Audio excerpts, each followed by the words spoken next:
quick. They're good. They're good. What is up, you guys? And welcome back to another video. Now, this is a new thing. This is up and running. The second coolest podcast in the world. And today we've got none other. First, the coolest one? No Jumper. okay, No Jumper is like the father of podcasts. So I'm just a little novice, trying my best here. So let's show some respect, show some love. We're here today with Sangiev. Sangiev, I would say that you do like high-end streetwear and just overall really good, what do you say? Really good, what do you say? Really mate. Amazingly dressed man. That's the one. Thank you, sir. But I don't know. How would you describe your channel? I think you summed it up. Yeah, pretty much high end, but at the same time focusing, I'd say more on the styling as opposed to like showcasing products. Yeah. Predominantly, but yeah, high end, vintage.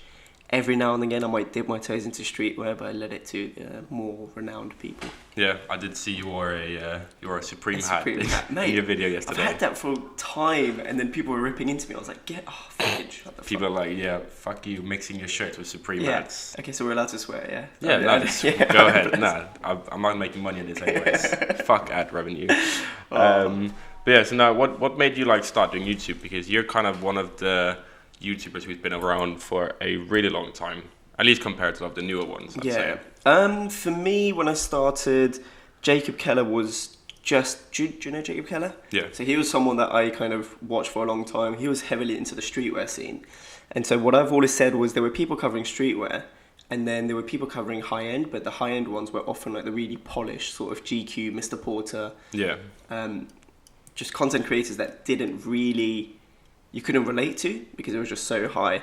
I guess they're older as well. Yeah, and there was no one kind of bridging those two. And so that's why I was like, okay, cool, this is a niche little market, let me try it. And it's kind of how I dressed as well. Like I take pride in being able to wear various things as opposed to just being like in one style. And so I was like, cool. Yeah, I think that's one of the reasons why a lot of people really go to your style a lot, because some days it's very high end and very smart, and sometimes it's a bit more rough or streetwear.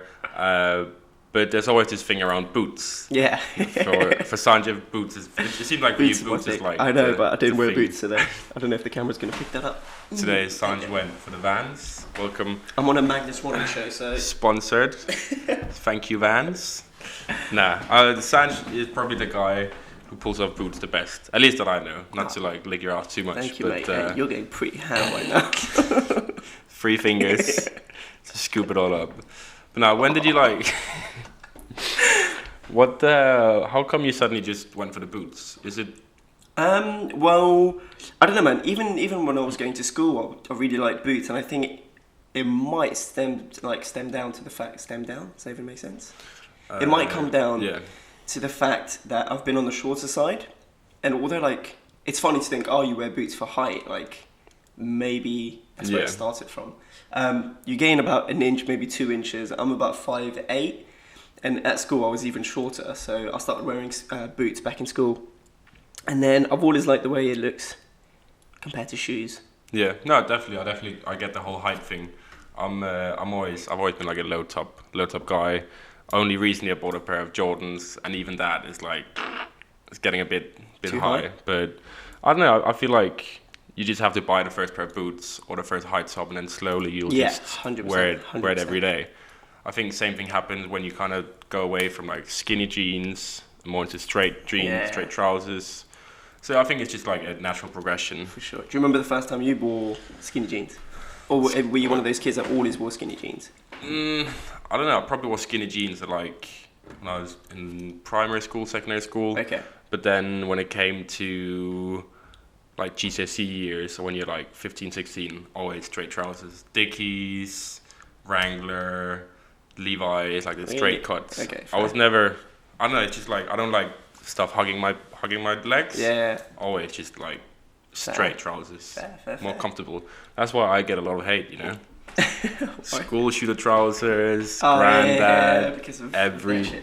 But as I said to you before, like with your channel, I always feel like it's hatred at first, but it's actually so much love. And it's just banter. Like, your comments are hilarious. I mean... They go ham. Yeah, no, trust me. I think, like, the way I started was... I've always kind of like been self-deprecating. So I'm always just like, yeah, look at this fucking lesbian, or look at this guy doing whatever, wearing dumb shit.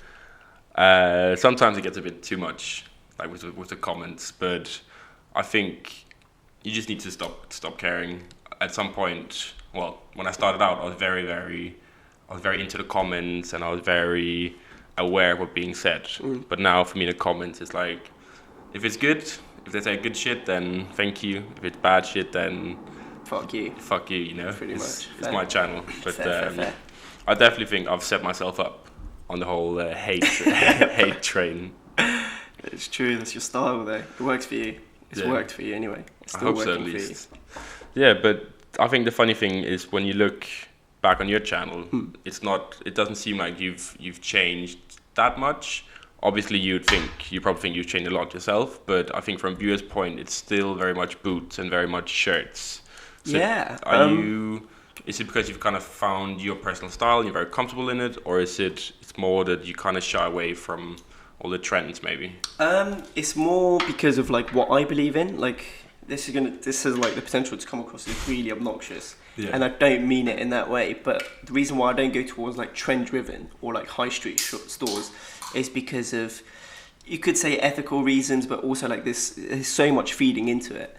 And I try to either go high end, which I'm not saying is always the best option, but I'm a massive advocate for like vintage or thrift stores. So in that sense, yes, I found my style, and I will incorporate certain elements of new trends into it. But yeah, I've like, even before I even started YouTube, like I kind of knew what I was doing for me. Anyway. I kind of knew what I was doing, what worked for me. And then once you get to that stage, I feel like you don't need to experiment as much. And obviously, something that people seem to forget is the fact that I'm potentially a lot older than the other YouTubers. Yeah. And so yeah, they're still trying out new stuff, like seeing what works for them, whereas I've already kind of found my thing that works for me. And then I don't mind, I'm happy to experiment. Like, I love doing that shit, but I know what works, I know what I'll keep and what I might move on from. Yeah, that's the thing I didn't realize actually, because I never really looked into how old you were, but you're 23? 24 now. Yeah, it seems crazy, but I guess you've got I'm 20, I know Jacob Starr is like 27. Is he 27? I think he's 27, yeah, he's been in the army and shit, it's crazy. Yeah. But it just seems like YouTubers who do streetwear tend to be a lot younger. Yeah, for sure. I don't know how old Galax is. Galax is my age. And then you've got Jacob Wallace, Fernando, they're all around your age. You've got Kofi, who's I think he's my age, 20, 21 maybe. So yeah, I'd say it ranges between 18 to 22s. But then I've seen a few YouTubers pop up every now and again that are like super young. Yeah. And they're so sick. Yeah, no, I've seen like in the men's fashion. Another London YouTuber, Luca Rubin. I think he's 13 doing streetwear stuff, and 13. I'm like, fucking hell, 13. But I think it's super cool. I think it's very scary though how younger people get in the whole streetwear scene, because when you're talking about Supreme and Palace and expensive stuff, it's like you can't be 13, 14 and have t-shirts worth like $1,000. Right. It's mad. Like whenever I get messages from, because obviously nobody ever announces their age at first, so they will just say, how do you afford this, how do you get this, and then you kind of give them a brief explanation because you don't want to go into your whole life, and then you find out that they're like 14, 15. I'm just like, what do you expect, man? Like, it's crazy. Well, I mean, end of the day, it is mommy and daddy's credit card, which is completely fine, but I feel like when you're very young, you are very, very easily taken away by trends. So it is the whole thing with more money, more fashion. For some people at least. And I think that's the scary part. It's something I want to get into a bit more in detail at another time. But how fashion and social media these days, it's so contagious. Like everyone wants to have likes, everyone wants to have comments. And a lot of these kids, they see other kids getting all these likes because they're wearing Supreme, they're wearing all that expensive shit. So I think now, when I've kind of grown up a bit and I shy a bit more away from the whole like really hype stuff, it's just when you look at it, it's very scary. It's very foreshadowing of what might, like, I don't know. I think you'll end up being a very spoiled or a spoiled brat if you just keep on going with it. Unless you surround yourself with good people, which I think is where your friend Leo He's Yeah. done well in the sense of, well, I don't know the kid on personal level, you do. Yeah. But you've already said he's like a really nice, humble, down to earth. Super nice guy. Yeah. So yeah, I think it's important to being so young and being into the scene, to being surrounded. I'm not saying go out and surround yourself with older people, but just kind of keep a level head about the whole thing. No, definitely. I think that's also something I realized when I went to Denmark and I met all these Danish guys at a basement pop-up. Danish boys got money. Danish kids. Danish kids. I'm telling you, mommy and daddy, bit too much. They're literally just pumping money in them. But no, it's very crazy to see. And I think something I've never realized is when I like sit at home, do videos, it's whatever. But suddenly when you go out to like a pop-up and you see all the people like showing up, it's super, super crazy. One is super crazy, like how much support there is. And two is how well some people actually dress compared to their age. Like if I look back when I was 13, 14, 15, we're talking the worst. I did not care a tiny bit about fashion. I would have been in some dead tracksuit. The whole set. What do you reckon you'd do if you didn't like do fashion? If I didn't do fashion, I'm Asian, so I would have gone down the science path. I mean, my A levels were all science based. And yeah, it would have been most likely science. Is that what your brother does? Yeah, so my brother does chemistry, and then I've got a sister who's going to go into medicine. Yeah, so you're like the black sheep. Pretty much. So I'm the guy doing fashion. It's just like, okay. Yeah, no, that's fair enough. I think I've always kind of, when I hit like 15, 16, I always saw fashion as like a hobby. And I think a lot of people treat it as a hobby, which it should be. But I think it's cool to see that so many people now, these days, they really go into fashion and they actually live off it. Yeah. Like obviously we're very, very blessed and lucky to be able to live off it. But I think it's cool to have fashion on the side, because I literally could never imagine my life these days without waking up and like dressing. Yeah. Hopefully dressing nicely, but fashion's your passion, mate. As cringy as that sound. yeah, fashion and memes. That's like what I'm trying to do. There's Magnus there. Fashionable memes. Yeah. So now if you look back 5 years, you regret your style a lot. 5 years. Are we talking like what did you say? Not pret. Frat boy? Is that the word? Nah, I was never a frat boy, man. Well, we didn't really have that sort of frat style in here. I guess it's like, more American. Yeah. Like, for me, when I was 19, I used to be like obsessed. Oh, so bad. But like in our school, because I went to a school in Hertfordshire, which is outside of London, and it was a grammar school as well. So you'd had this sort of quote posh mentality around certain brands or whatever, and there was posh kids left, right, centre. Surrounded by like Hollister boys, right, literally. Yeah. So I was always anti-Hollister and anti-Abercrombie, but I love Jack Wills. So I used to be decked out in Jack Wills, bro. They used to be my shit. Horrible. Mate, looking back at it, if anyone from Jack Wills is watching, I'm very sorry, but your shit is horrible. Yeah, bro, it's so bad. But I used to take it too far. Like, had the bed sets, had the fucking towels, the clothes. It's like a really English brand as well. But I used to be all over Abercrombie. Back then. Yeah, back then when I was like lifting weights, looking at all the underwear models, you're like, boy, these guys. Abercrombie, mate. Hench. Bruh. And they'd always like stand outside fucking topless, didn't they? Yeah, that's the crazy thing. Everyone would wear like the Abercrombie and Fitch aftershave, like cologne. It was the most recognizable cologne ever. Really? Yeah, it's horrible, but it worked. Like girls loved it. It's like Paco Rabanne, the 1 million. See, for me, like Paco Rabanne is the one like I remember so clearly. Yeah, good or bad. I liked it back then. I still do, I guess. It's sweet. It's not like a.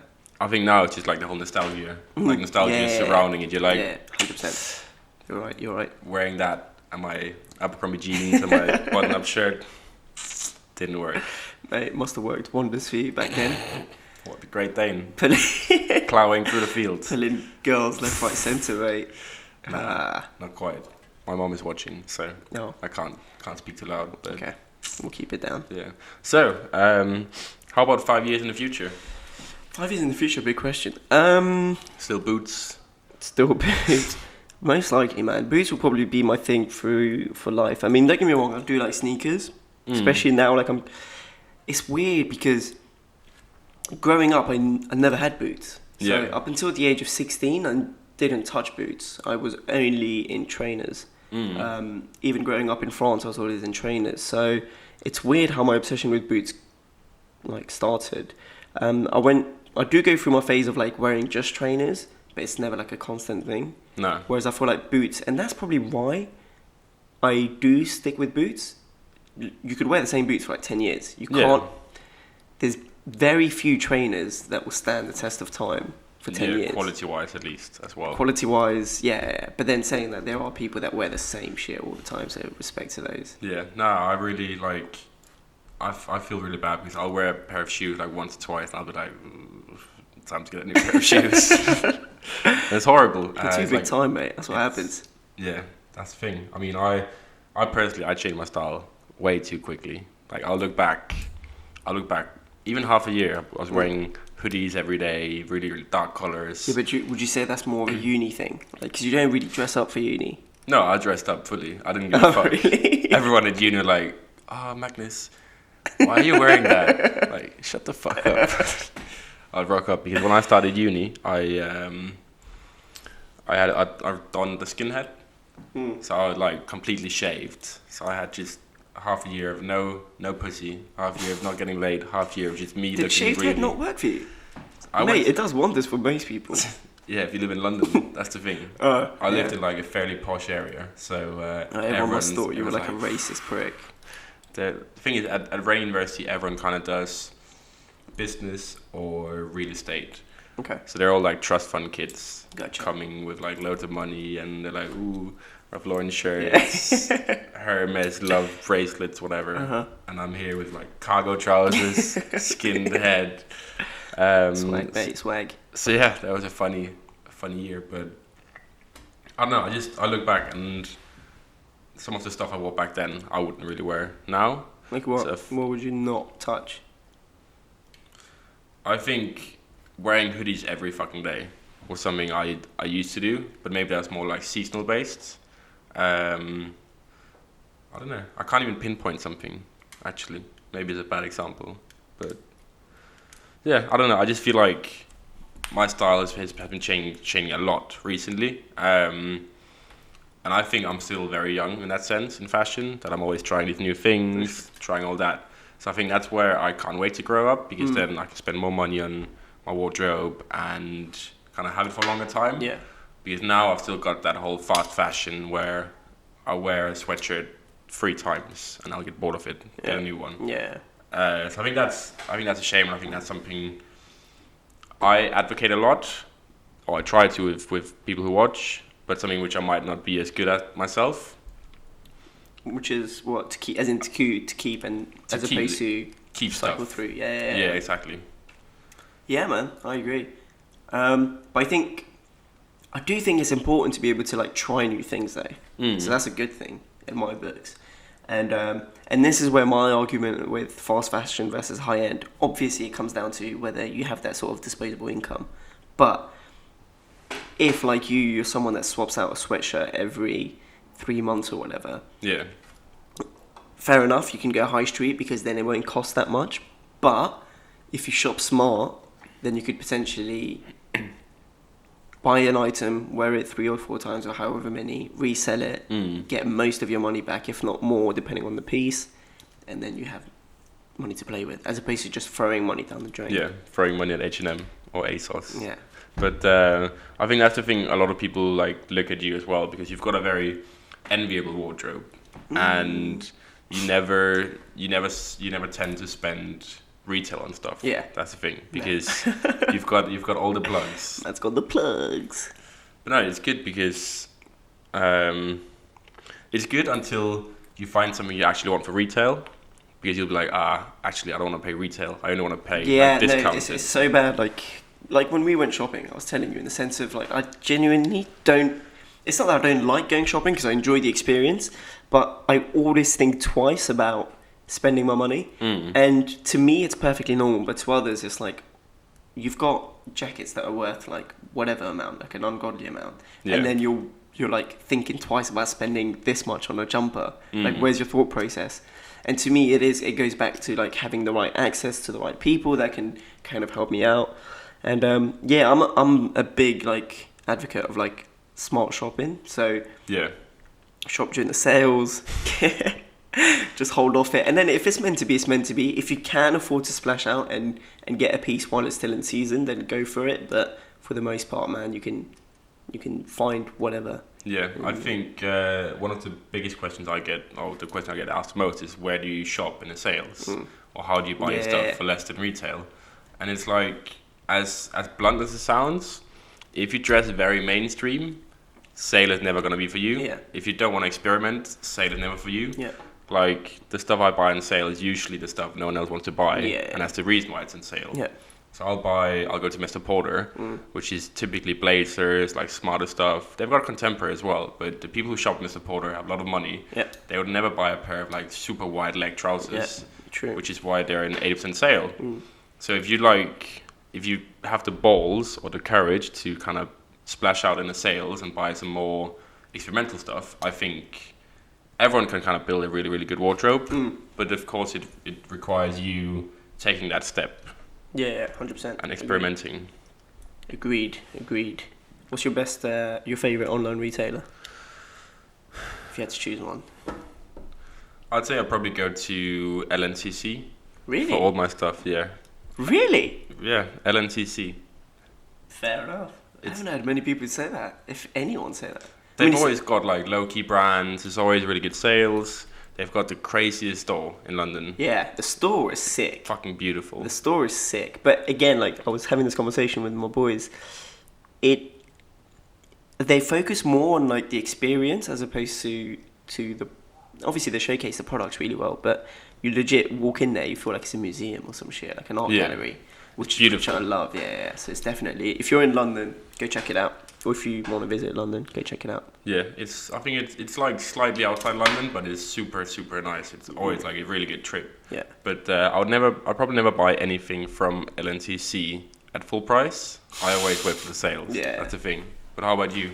I reckon you're on the Mr. Porter. No, I used to be Mr. Porter. I used to be very much so into Mr. Porter, but now I think Essence does the sickest, man. Essence they've got everything. It's crazy. They have everything. They're a bit cheeky every now and again. Like I moaned about it last in the sale that's just gone by, but they've got a sick ass styling as well. Like the products are well shown, so people like I always refer back to. If anybody's asking me how to style a certain item, I'm just like go check out Essence, and you'll most likely find a really cool way to style it. Yeah, they've got a sick selection, and their sale was dope. Now for us Europeans, kind of getting fucked in the ass. We do. But do they calculate taxes or import tax into the price? Or I think they do, because they say they cover it, but they wouldn't be able to, so they have to calculate into the price. But it's always cheaper to purchase from Canada or US. Yeah. But like, if it's just one item, it's not that cheap. If you're purchasing like 5-6 items, it's always good to get someone that's based in those countries, purchase it, have them proxy it. Yeah, exactly. Yeah, sounds weird, but I'm just too lazy. Like having to find someone to go that way. Yeah. But or you just got too much money, mate. Nah, not even. I end up just not buying. That's the thing. Fair. But I definitely think Essence is really cool. I think it's cool that they also, the way they do style is very young, and it is targeted towards millennials and people who have a disposable income, but who aren't like really conservative and they're more experimental. So I think they do like sick styling. Yeah. When I go to Mr. Porter or Matches Fashion, like no disrespect, but the styling is just very, very boring. 100% agreed. I never really see an outfit where I go, I want that one. Where at Essence, you're like, they'll make a fucking oversized hoodie look like it should be worth 10k. Yeah, absolutely. And I think it kind of goes back to what you were saying earlier. It's just a different demographics. So Mr. Porter obviously caters to like older people. And older people probably go to their website and go, "Oh, this is sick! That corduroy blazer styled so well." That denim, that full denim suit. Yeah, mate, swag. Old Justin Timberlake. But so what did you buy? So what's your favorite item? And did you buy it at Essence then? Because I saw you picked up a Rick Owens jacket recently, the leather jacket. That was from Harrods. The plug. The plug. The plug. Various plugs. That was from Harrods. No, from Essence, what did I purchase recently? The Haider Ackermann pink hoodie. Yeah. That was sick. And it was a piece that I kind of took a gamble on it because I saw it pretty much when they first appeared on the website. And I was speaking to James about it. He bought the black one from Selfridges. I was like, okay, cool, now I can't get the black one, so I have to get another colour. And then I saw the pink one. I was like, man, this is sick, but I just don't want to drop £500 on a hoodie, man. That's a lot of money. That's a lot of money. Yeah. And so I waited till the sales, and then they were just being proper stingy about it. They were dropping it to like 7% was the first drop, and then 13%, and then it went to 23. I don't even think it hit, or it might have hit 30. I can't remember exactly when I bit the bullet, but I had to wait for so long. Yeah. And then the more I waited, the less sizes became available. So I was like, fuck it, I'm just gonna have to pull the trigger. So how much did you pay for it? I want to say 300 or something like that. 3 to 350. I genuinely can't remember the exact price. For a pink hoodie? For a pink hoodie. Fair enough. Mate. I'm not judging. It's sick.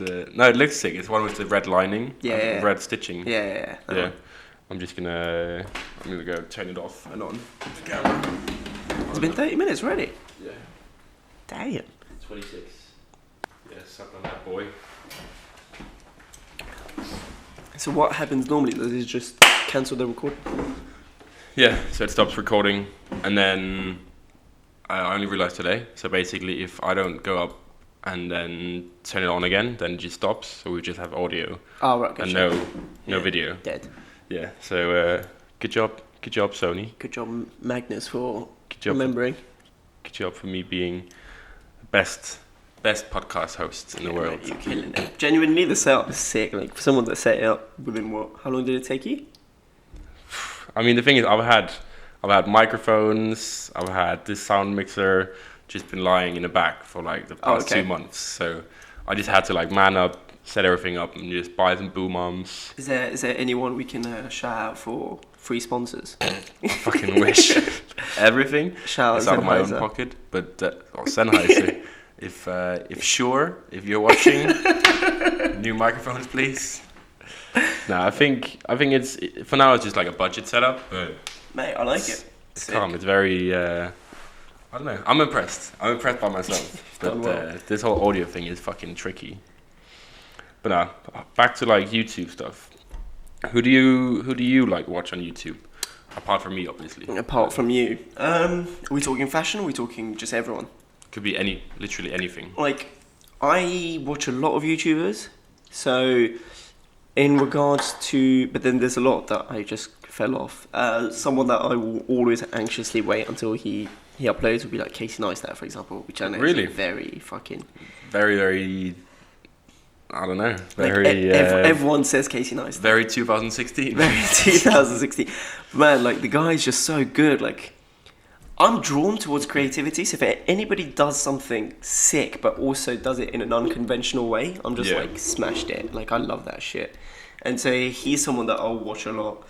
And then I will watch some female YouTubers that are like female fashion YouTubers. Okay. Because I feel like they... What, like Skepta?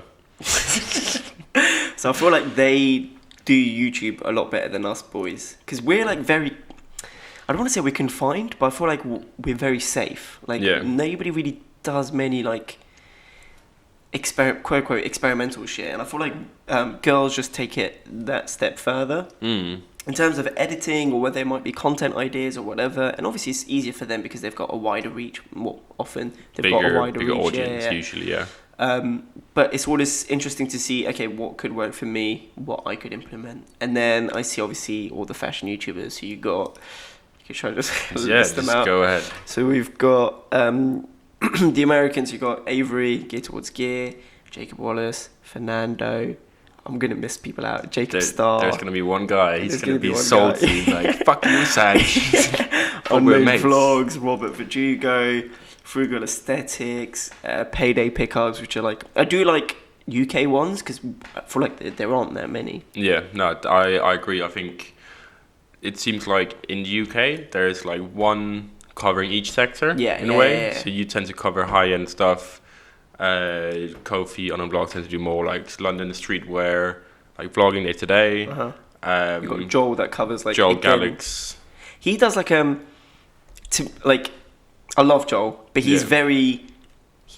He's very good at being like the mainstream guy in the Yeah. sense of he does streetwear, which he does it in his own way, in a really cool way, and then he does hired as well, and then he brings him in, and he makes it streamwear. Like he's someone you could chuck money at, Yeah. and he'll be good at it because he's very smart and very Yeah, but oriented. when did he start? Because he's been massive on Instagram for a while as Yeah, well. so he's been doing it must- for years. Like I want to say he had a blog 6-7 years ago, maybe. That's the one where I first realized, wait, that's the same guy. Oh, really? Yeah. Oh, what, did you know him, or did you read of I his read stuff? I read on his blog a couple of weeks. Really? But but he's been like the OG almost. Bro, and then he did YouTube like a year before me, or somewhat around the same time is when his channel really took off.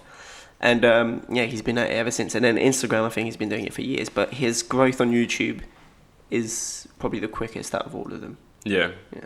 Yeah, I feel like I love Joel, never met him, but he seemed like a nice guy. Yeah, proper sweet dude.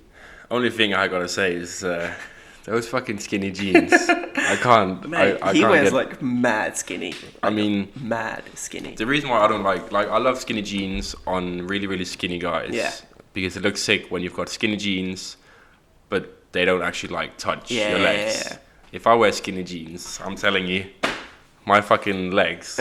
You've always said this, and then I've always said to you the fact that obviously you're tall. Yeah.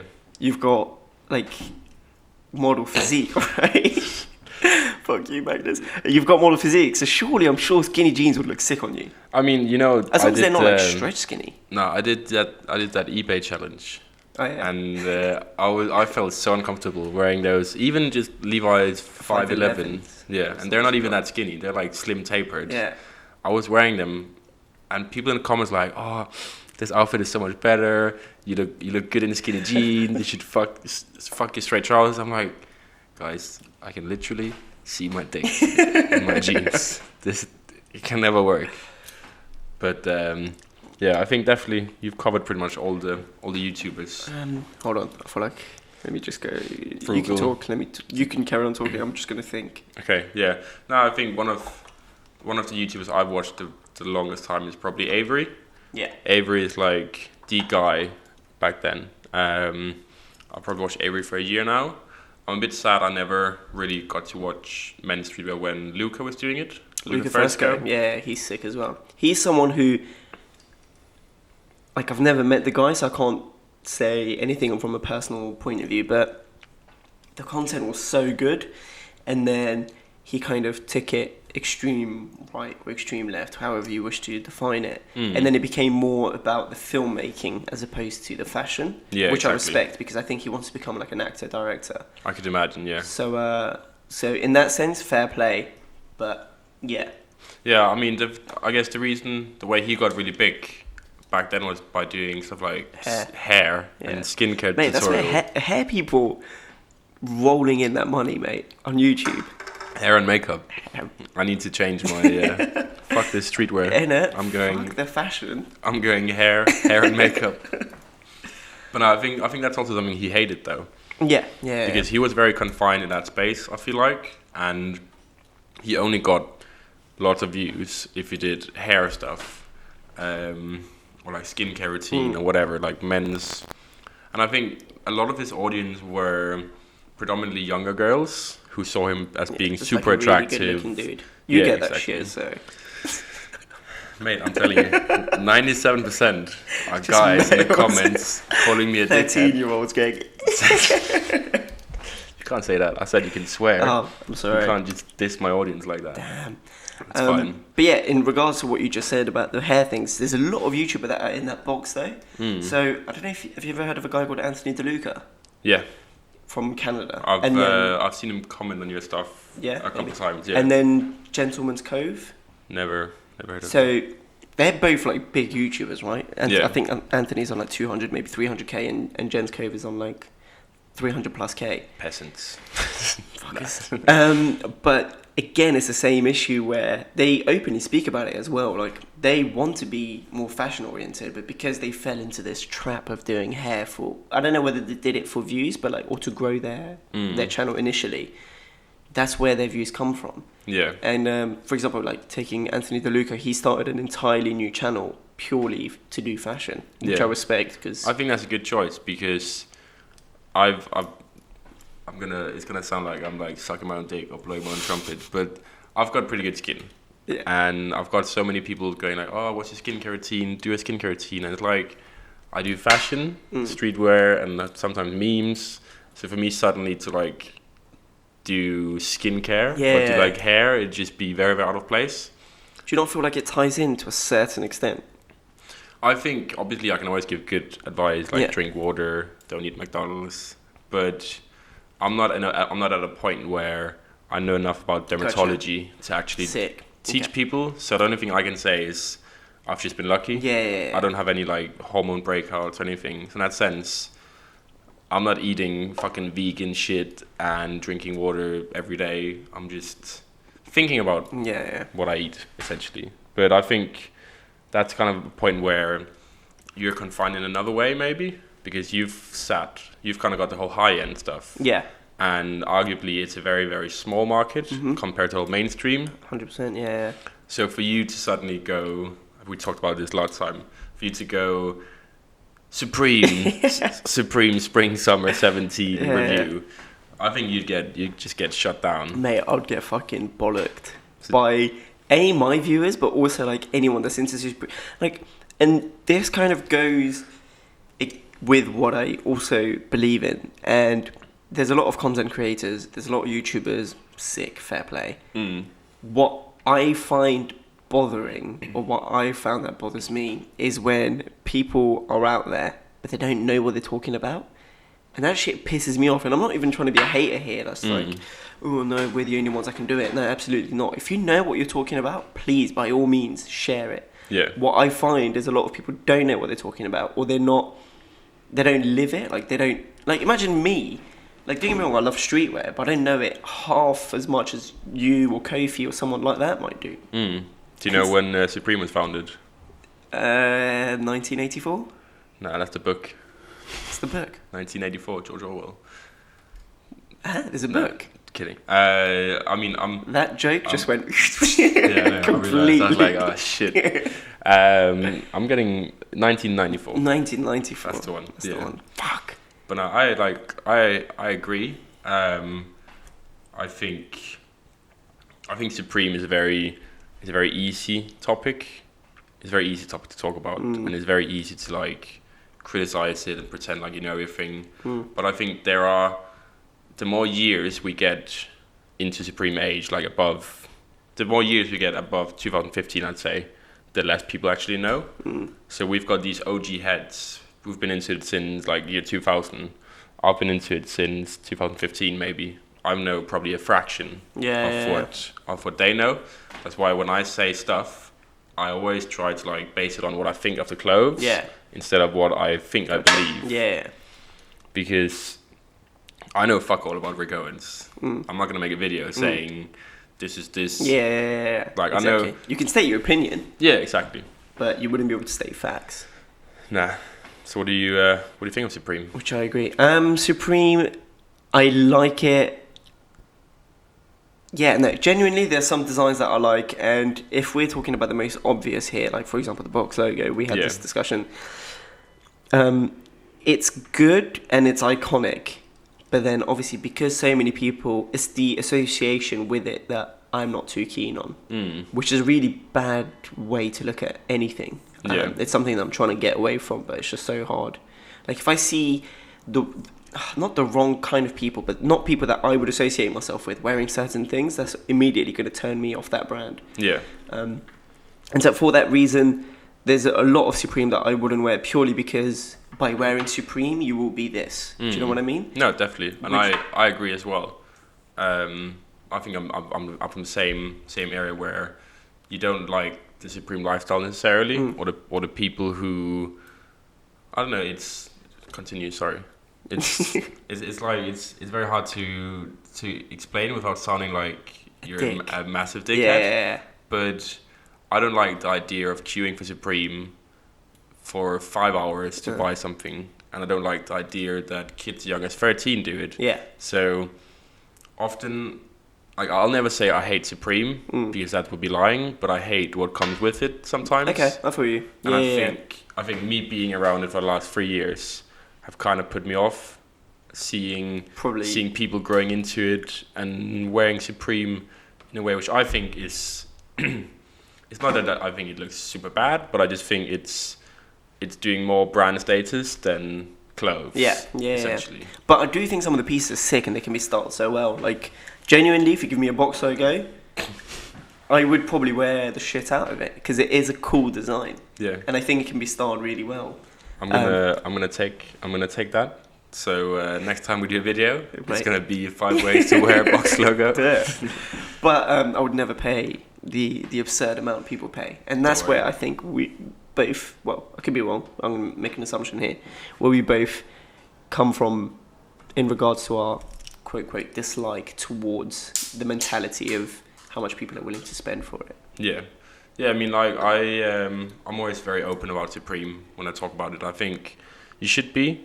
I'm always, people think I'm very negative about the whole hypebeast thing and the whole Supreme thing, but I just think that some people are too brainwashed to see what's actually happening and to justify spending so much money on something, because I've always had the idea that I should never pay more than retail for something unless it's something fucking crazy. But kids who justify them spending £500 on a t-shirt would retail at 40 quid and find it might have value, but it's still completely nonsense in my opinion. Like, the only bit of fair play I'll give to someone that's in that position where they will spend £500 on a 40 quid t-shirt is if they see it as a business investment.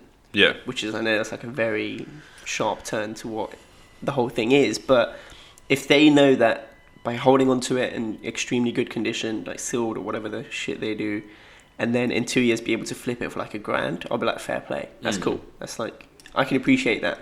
Obviously, that then trickles into the whole like reselling and whether that's good for the culture and blah. What do you think of it, by the way? Reselling. I think so reselling. You mentioned it a few times in your videos, but yeah, no, I think reselling is really good. I've just said I hated it, but I think it's really good because reselling is something where, as you said earlier, it does allow people to change their wardrobe. It allows people to, if they get tired of something, they always sell it, buy something new. So I think reselling is what makes Supreme something. It's a stadium. Yeah, oh, right. They're doing some, I don't know, training or whatever. But I feel like Supreme and reselling just goes hand in hand. If no one is reselling, then there wouldn't be a queue outside Supreme. Yeah, true. So true. That queue is madness, though. It's there every day. That's queue is madness. I find that surprising because but then again, the last time I went to Supreme was like a very long time ago, and I don't remember queuing. But apparently there's queues every day now, so. Every single day. I mean, they used to just do it on Thursdays. So you'd have to line up from like 6 o'clock and then store open at 11. But it got so bad that now they do Monday sign-ups. Yeah. So you have to be at location. Location, get people running to, Yeah, people are buying security guards, like bribing them, getting location early. It's bad. But then that's what, like, you gotta respect the hustle. Like, in 10 years down the line. Yeah, some people live off it. People are gonna like look back and be like, "That's how we grew Supreme." Well, I don't know. You could say we grew Supreme, but we took Supreme to the next level and made it. What did you say the figure was? Like the estimated value for it now? I mean, the rumor was that Louis Vuitton was gonna buy Supreme for $600 million, but that's like half a year ago. So if you, that's insane. It's crazy. Yeah, it's insane. But I think a reason why I think Supreme is really cool is because in their lookbooks they never go for the easy option. Like they never go for just simple box logo, Supreme S hat, whatever. They never go for the mainstream or how people actually wear Supreme. Yeah. They always stick to the whole skater thing. Yeah. I think that's cool and it's sad because you'll be like, oh, lookbook looks sick, piece looks really good, and then the people who come outside and rock the stuff is just like, James Chipai wouldn't be happy. Not the vibe. Not the vibe. Nah, but I think Supreme is also very, very important for streetwear on YouTube because Supreme is like the first brand people these days get into streetwear, and it's through Supreme they discover all these other brands. For sure, 100%. And I think that's why there are so many young people into Supreme, because it's like the entry brand. Their friends tell them about it. It's the first brand they actually buy something from, maybe. And then the more they grow up, they'll slowly see other brands and get introduced to like new things and cool things. It's crazy though, because sure, Supreme's always been massive, but like to my understanding of streetwear, I always saw like brands like the Hundreds, 10 Deep, those like Stussy or whatever you call it. Those as like the entry brands, and then Supreme to be quite high up in the streetwear, skatewear world. But definitely, no, I think Supreme is the entry, but it's also the biggest brand. Yeah. A lot of my friends now, we wore Supreme 2 years ago from the basement, and now 2 years down the line, it's a lot more Stussy, it's a lot more whistles, a lot more needles. So in that sense, they kind of start at Supreme.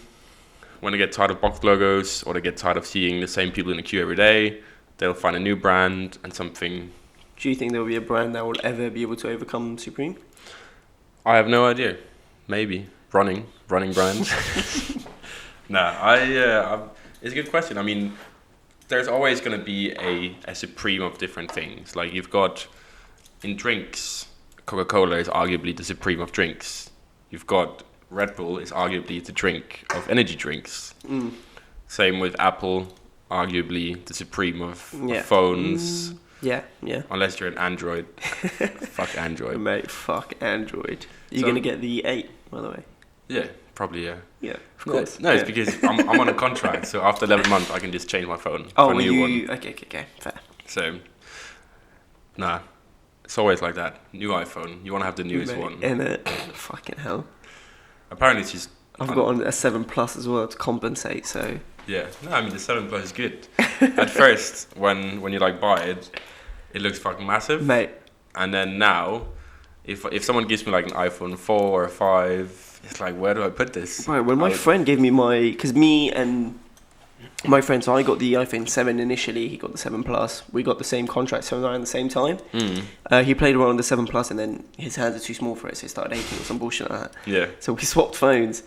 And then recently, I was playing around on his phone. I was like, I can't believe I used to have this phone. Like, I have phones this size. It's tiny. Yeah. Crazy. Another thing about phones, actually, I think I've seen it more and more on trains where people have their phone, watch YouTube, and they watch YouTube like this because they don't want to have it like this, so people know they watch YouTube. Okay. For some reason. Dude, I never... What, you never flip it down? Never flip it down. What? Very rarely. How come? Can't be bothered. Like my too lazy. Bro, that's just mad. But my portrait, or whatever it's called, you know, that little button in the swipe up thing, it's locked to like portrait. Okay.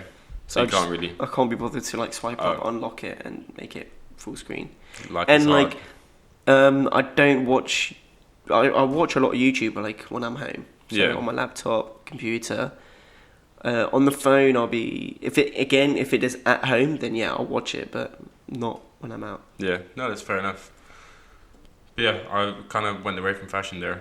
Yeah, not gonna lie, but yeah. Something I got in your list of. I've made I've got everything. I've got. Have you actually got questions like written down? No, it's just like topics. Kind of questions. Yeah. Okay, here's one.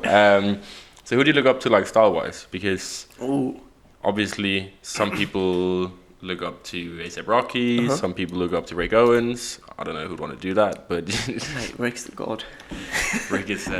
what, did you look up to him with the long hair back then? Nah, fuck no. But, like, Rick is someone that I look up to in a not for fashion, but more so for the way he lives his life. Yeah. Like, he's not the perfect example, but he's definitely someone who has that whole don't give a fuck mentality, which I love, and I'd love to be able to fully make that my thing. Yeah. But I feel like it's one of those things that's easier said than done, because you can say, I don't give a fuck what people think, but there's always going to be a few things that will get under your skin. But style icon, who dresses sick? There's no one... Okay, no, that's a lie. It's not that there's no one that I look up to. I look up to everyone. Yeah. But that doesn't necessarily make them my style icons. Do you know what I mean? Like, there's No, certain definitely. things that you do that I might be like, that's sick, I want to do that. There's certain things that Kanye West might do, and I'm like, that's sick, I want to do that. But that doesn't necessarily mean they're my style icons in that sense. So I take inspiration from everything and everyone. Surroundings, yeah. Yeah, I think it's going to sound very, like, cliche, but I think I'm the same. I think if you pinpoint your style icon, it's very, like, biting their style, and it's like buying skinny jeans because A$AP Rocky wears it, like, fully mimicking. I think you should always pick and choose what you like and your surroundings. 100%. And I think I'm more inspired by the people I spend my everyday with than someone, it sounds bad, but someone on YouTube. So I think if you like Shots. live in a... Shots fired. All YouTubers go home. Yeah, I just put on Sanj videos and I just mute them. But I think if you live in like a creative environment where you have the opportunity to look around in your friend group, I think that's probably the key. If you live somewhere in rural England and there's only sheep, and then maybe YouTube or like maybe social media. Yeah. But I used to be massive Kanye West's fucker. I was like, yep, Air Max Independence Days, Nike Planet Trainers, APC stacked jeans. But now I'm just like... I'm surprised you were into Kanye West. I never knew that. I didn't even think that would be a potential. Well, I'm too white. I can't like Kanye West. Dickhead. I mean, just your style-wise, but fair play. Didn't know. No, but this is like... We're talking like 3 years ago, 4 years ago, 5 years ago maybe. But back then, I'm telling you, Yay. Couldn't afford Hyder. So I just went straight to H&M. Oversized boys. Oh, mate, Hyder the God. He's someone. Huh? Hyder's the God. He's someone that I would be like. Hyder is someone. Oh shit. Hyder is someone, on the other hand, that would be like. I would put him as like a fashion inspiration, not because of what he wears, but what he creates. Yeah. Does that make sense? Yeah. So I gotta admit, I've never looked that much into Hyder. I knew I could never afford it, so I've just kind of like shied away from it. Yeah, I feel you. Okay, we'll look into it. Yeah. The guy's sick. He's got a beautiful vision, and he like a lot of what I look for fashion. What I look for in fashion, sorry, is what he does or creates, and he looks at the same thing. So that's why I feel like, okay, cool. There's some level of connectivity here. Yeah, I've seen a couple of his shows actually, and they're really good. And I love his like big oversized shirts. But what I can't really deal with is the kind of Fear of God style bombers and the velvet stuff. For me, it's just... Yeah, but is that because of his association with Fear of God, or did you because Hyder did it long before Fog? Yeah. So I think it's more the fact that Jerry kind of just went in, swooped the style up, and then suddenly it's that style you wear if you wear like that's Chelsea what I mean. boots, skinny jeans, etc. That's what I was saying earlier, in the sense of it's really bad because there's certain stuff from brands like Off-White, for example, who I genuinely do like some of the pieces, but because it's just the wrong association, I just get turned off by it. I'm just like, nah, not for me. Yeah, no, really, I'm like, when this podcast comes out, we're gonna sound like absolute dickheads, but fucking hell, that's fair enough. This is as honest as it gets. As sad as it sounds, it is true.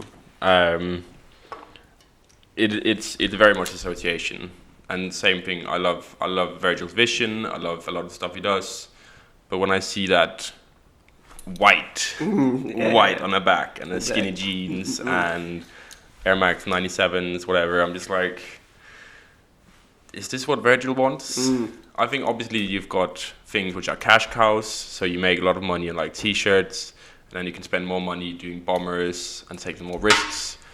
But I just feel like Off-White's vision is kind of blurred in a way. See, interesting that you mentioned that, because I always wondered, like, say Joe Lorenzo was just here, or like Virgil was just here, and you were to ask them, are you happy with not what your brand has become, but with who are wearing your brand? I wonder what their reply is. I don't think they'd ever obviously they wouldn't speak publicly on that. But I mean, I saw Virgil last night, and that there was like the Skepta thing. He was there with Ian. Name drop. Hey, hey. He looked like a nice guy. He was wearing Off-White himself. Yeah, he doesn't. He dresses very basic. Like in Paris, the few times that I've seen him, he was like, in whatever. Yeah, I think Virgil is one of the guys I look up to vision-wise, but not necessarily style-wise. Okay, fair. I said he dresses very, very simple, very plain, but it's more like how everything just works. Like the new Nike stuff he's doing is crazy. It's bollocks. It's genuinely like sick. It's some of them are like hard. Fuego. Hella. Except I disagree with your list.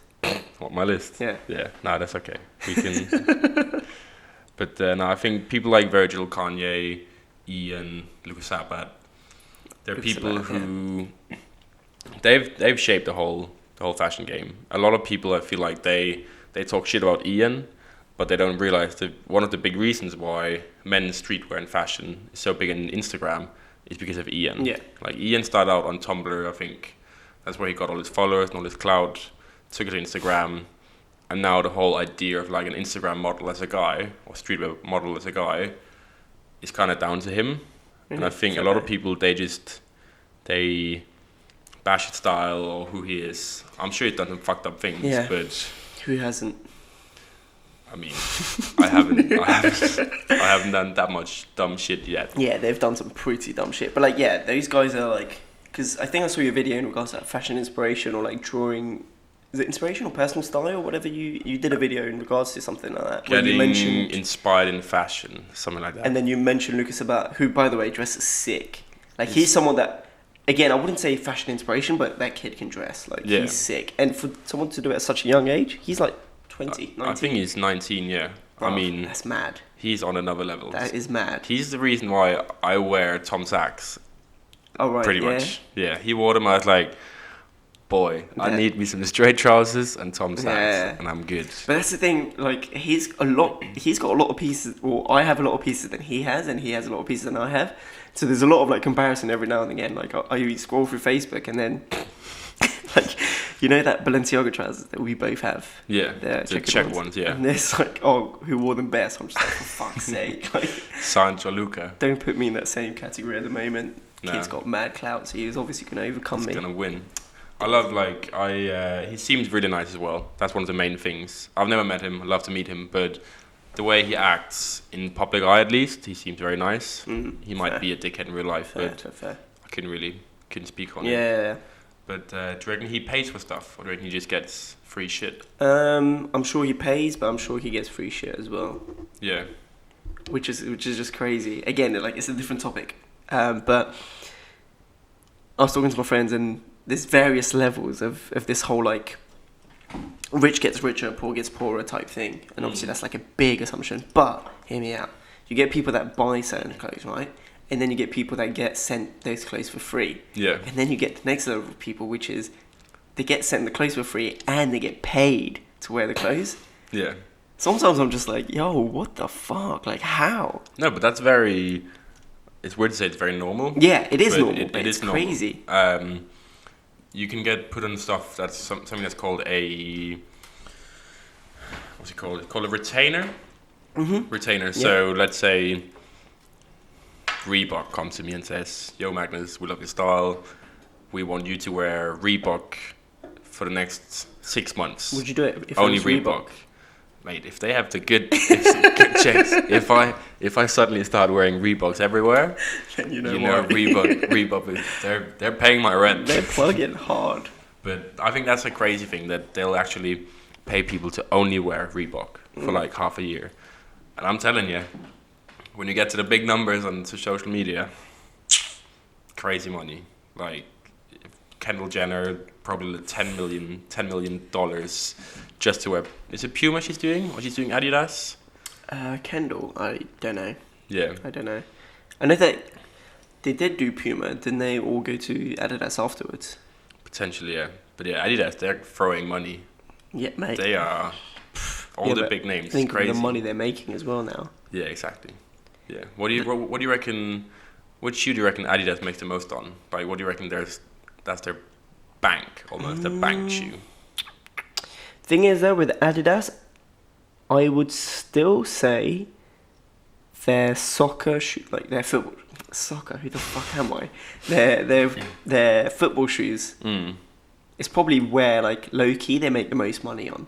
Yeah. If I was to take a wild assumption, but if we were to talk about lifestyle, I'd probably say Ultra Boost. Isn't that what they make the biggest of?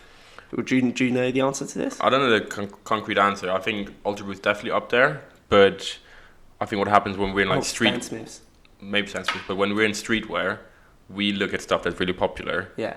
Whereas, but that might not be what everyone buys. True. So I'd say something like Superstars maybe.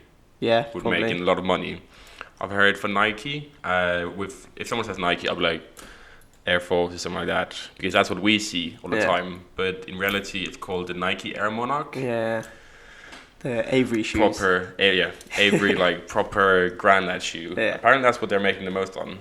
There's like 4 boxes in here, by the way, that you can't see off camera. All Nike Air Monarchs. I'm buying the whole stock. I'm gonna put them all in my snubs. Go follow my snubs, mate.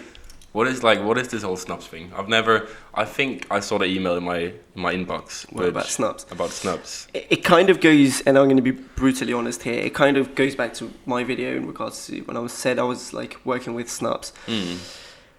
On YouTube anyway, there's loads of people that had done work with snubs previously. Yeah. Recently, there has been like a push towards more UK people, hence unknown vlogs, people like myself getting involved. And also, there's now a new feature, which actually is cool. They're doing this thing called... They're taking off that contract. No. A feature which is actually cool. No, but in the sense of... It's called groups, right? And... I only agreed to do it because this was something that I was going to do on my own. But now that there's an app for it, so I was like, why the fuck not? It just makes it so much easier. So it's a place to kind of interact with the people that watch your videos. Like, you might agree, Instagram, very one-dimensional. You get DMs, but you can't reach everyone. Twitter, again, very one-dimensional. You can't reach everyone. And there is no room for everybody to communicate within each other. Yeah. YouTube kind of does that, but it's a very one way, two way if you go into the comments, but you can't really have conversations. Exactly. And so this was a place to kind of be able to have threads, like forums. And growing up, I used to browse forums all the time. So to me, like, it makes sense. Like, if you look at Reddit, which, I don't know, do you frequent Reddit? It's usually the porn sites. Nice. I don't get on Reddit that much, but I know that it's massive because of the forums things. Yeah. So to me, I saw that feature, and I was like, cool, done. I'm actually, like, genuinely invested in this, and like it can work. It can be cool. It's still a new feature, so it is a bit of a gamble to take, but no, definitely if you can build up a group like that, it's it's a good platform to do it. Yeah. Often the problem with Reddit is that it's all anonymous is one thing. Second thing is there's too many threads going on. I reckon if you can have like a group called, I think yours is called Sangiev style. Yeah, literally, yeah, it makes it very easy for people to discuss things. You can come in, give your opinions. My problem with Instagram is that I've got a lot of people in my messaging, which is cool. I love that. But all them hoes, though. Nah, it's mainly guys, actually.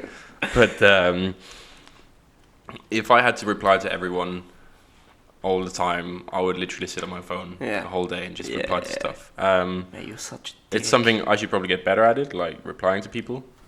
But I'd rather put content out for everyone than... reply to messages all day. Is there messages that you just don't want to reply to?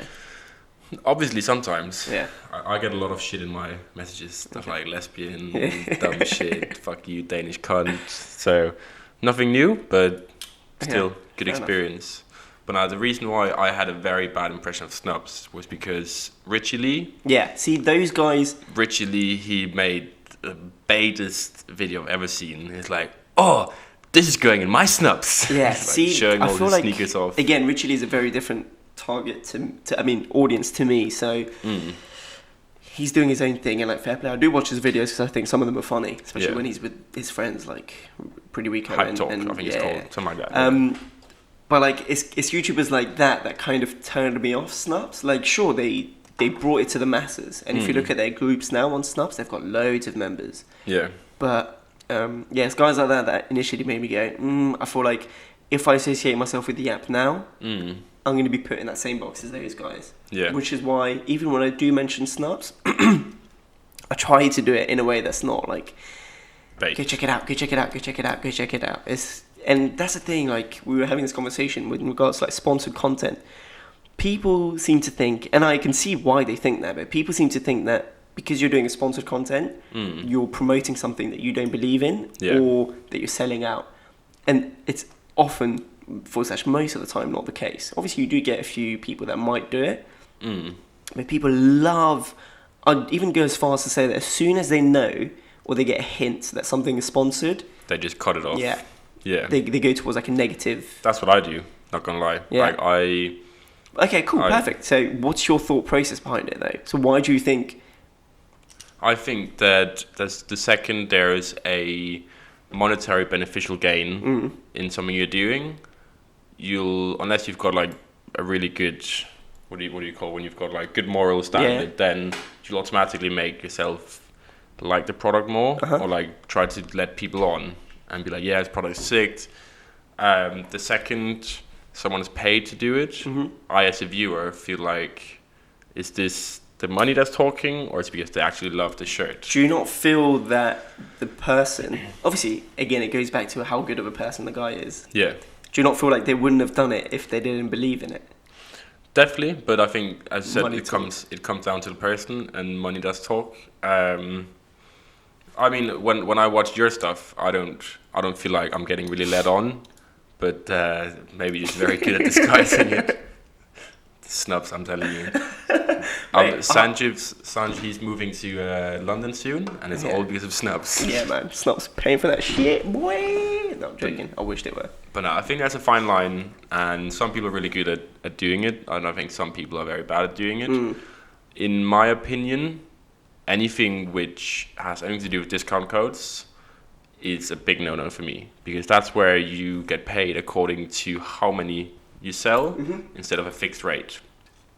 The second there's a discount code, fair enough, you might give people a discount, but then suddenly you're getting paid depending on how many sells, so you'll do that extra to really sell the product. Yeah. So I think that's my biggest no-no. Yeah, although it depends, because again, no transparency here. There's been brands that have hit me up that I've done promotional work for, that I asked for a discount code, even though it's not commission based. So I'll take a fee, but then I'll say discount code because it helps the subscribers. Viewers. So that's how I view it as. Yeah. But then there are times when brands do offer you a commission as well on it. So. Yeah, I mean, I think it's a very grey line, and I think if you are good at doing it, then no problem. I've just always been very wary for some reason, and I've seen a lot of my friends on Instagram go down the whole promotional path, use my code Magnus for 10% off this sip at them and then whatever. So I think that's kind of where the whole thing stems from. Tease. Yeah, exactly. But I think it kind of, when it's weird saying my hate, but my skepticism for promotional stuff came when I saw my friends doing it, and then it takes it away from being your follow to your friends to your followers are your market for someone else. And I feel like the second you do promotional stuff that's really bait, you just fully cut ties with your followers. Fair. I think that's a very fair thing to say. Yeah, and I think unless you've got anything else you want to say, then I fear this might be the end of a 1 hour and 10 minutes podcast. It's been 1 hour and 10 minutes. Yeah, no. Nice. I don't know why the fuck anyone would want to watch this whole thing. Mate. But we need to fucking do some like challenge or some shit. A challenge? Yeah. Do you want to neck a Red Bull? Can you neck a Red Bull? Hold on. Yeah, go on. I just had bare coke though. If you puke on my table, Mate, I'm telling you. Cheers. Hold on. Cheers for a good podcast. Am I the first episode? First episode from up and running. Sick. When's it go live? It's probably tomorrow night, Saturday night. Shit. That quickly. Quick turnover. It's fine. I don't need to do any memes here. I'm only on the background. Beast. Oh yeah. Fuck. I don't even know what's going up there. Bunch of dicks. Maybe. I'll find something cool. All right. Let's go. Cheers. This is going to be titled the Red Bull Challenge. Fail. The Red Bull Challenge. Horrible. Asterix vomit alert. Yeah. All right. This is not going to go down. 3, 2, 1. Cheers, boys.